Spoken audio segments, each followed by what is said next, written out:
रामायण में स्वर्ण नगरी लंका का अद्भुत वर्णन किया गया है।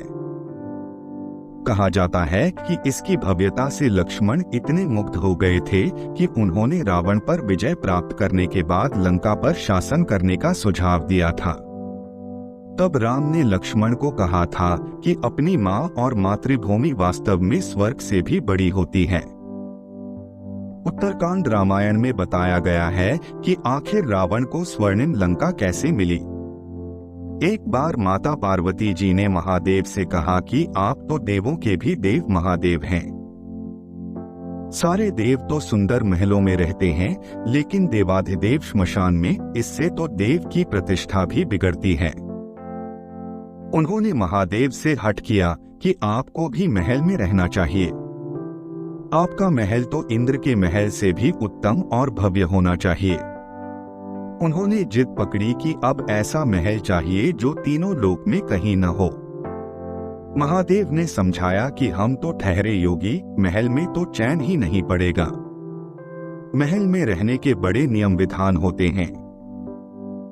मस्तमौला औघड़ों के लिए महल उचित नहीं है। परंतु देवी का वह तर्क अपनी जगह पर कायम था कि देव यदि महल में रहते हैं तो महादेव क्यों श्मशान में और बर्फ की चट्टानों पर। महादेव को झुकना पड़ा। उन्होंने विश्वकर्मा जी को बुलाया। उन्हें ऐसा महल बनाने को कहा जिसका सुंदरता की बराबरी का महल त्रिभुवन में कहीं न हो। वह न तो धरती पर हो न ही जल में। विश्वकर्मा जी जगह की खोज करने लगे। उन्हें एक ऐसी जगह दिखी जो चारों ओर से पानी से ढकी हुई थी। बीच में 3 सुंदर पहाड़ दिख रहे थे। उस पहाड़ पर तरह तरह के फूल और वनस्पति थे। यह लंका थी। विश्वकर्मा जी ने माता पार्वती को उसके बारे में बताया तो माता प्रसन्न हो गई और एक विशाल नगर के ही निर्माण का आदेश दे दिया। विश्वकर्मा जी ने अपनी कला का परिचय देते वहां सोने की अद्भुत नगरी ही बना दी। माता ने गृह प्रवेश को मुहूर्त निकलवाया। विश्रवा ऋषि को आचार्य नियुक्त किया गया। सभी देवताओं और ऋषियों को निमंत्रण मिला। जिसने भी महल देखा वह उसकी प्रशंसा करते नहीं थका। गृह प्रवेश के बाद महादेव ने आचार्य से दक्षिणा मांगने को कहा। माया से विचलित विश्रवा का मन उस नगरी पर ललचा गया था, इसलिए उन्होंने महादेव से दक्षिणा के रूप में लंका ही मांग ली। महादेव ने विश्रवा को लंकापुरी दान कर दी। पार्वती जी को विश्रवा की इस धृष्टता पर बड़ा क्रोध आया।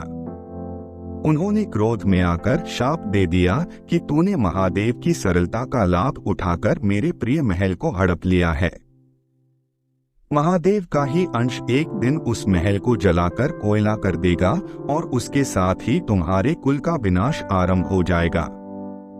बताया गया है कि रावण, कुबेर, कुंभकर्ण, अहिरावण, शूर्पणखा और विभीषण ऋषि विश्रवा की संतानें थीं। शिवजी से दक्षिणा में लंकापुरी लेने के बाद ऋषि विश्रवा ने अपनी पहली पत्नी देवांगना से हुए अपने पुत्र कुबेर को लंका नगरी का राजा बनाया था।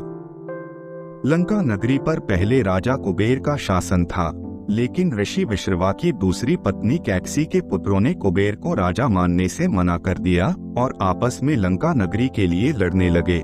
लेकिन रावण ने अपने ज्ञान और पराक्रम से लंकापुरी को हासिल किया और इस प्रकार कुबेर से लंका हथियाने के बाद रावण लंका का राजा बना और उस पर राज किया। दोस्तों, यदि आपको यह जानकारी पसंद आई हो तो प्लीज वीडियो को लाइक करें, शेयर करें और चैनल को सब्सक्राइब करना न भूलें। धन्यवाद।